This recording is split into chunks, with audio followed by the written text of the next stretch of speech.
আমার এই সব ছবি দিয়া আমার অনেক সময় কিন্তু ব্যবসা হয়, সেই ধরনের ব্যবসা বাণিজ্য যেন না হয়। কোন ধরনের চাঁদাবাজি, কোন ধরনের ধান্দাবাজি, কোন ধরনের বিচার আচার, সেই ধরনের কোন ধরনের বদনাম যেন না হয়। কারণ কি আমার নেতা তারেক রহমান বারবার বলে যে আমাদের বিএনপির নেতারা পদ দিয়া এখন ব্যবসা আরম্ভ করছে।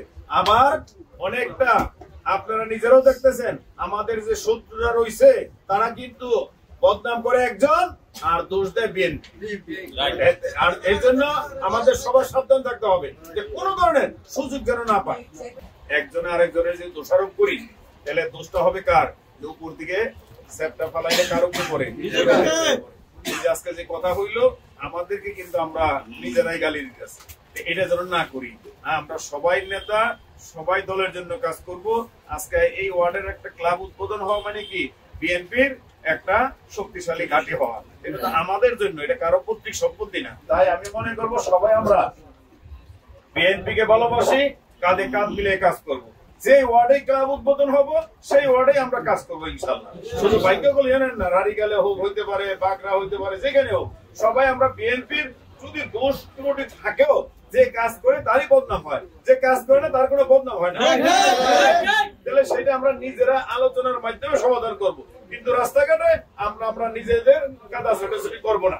ঠিক। তবে আমি আমার নেতা কর্মীদের ভাইদেরকে বলবো, আবার অনেক সময়তে দেখা গেছে ক্লাব উদ্বোধন ভালো, কিন্তু আমার এই সব ছবি দিয়া আমার অনেক সময় কিন্তু ব্যবসা হয়, সেই ধরনের ব্যবসা বাণিজ্য যেন না হয়।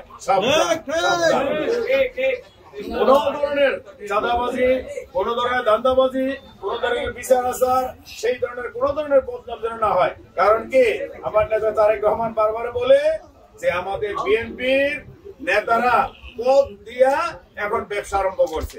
আমার অনেকটা আপনারা নিজেরাও দেখতেছেন, আমাদের যে শত্রুরা রয়েছে তারা কিন্তু বদনাম করে একজন আর দোষ দেয় বিএনপি।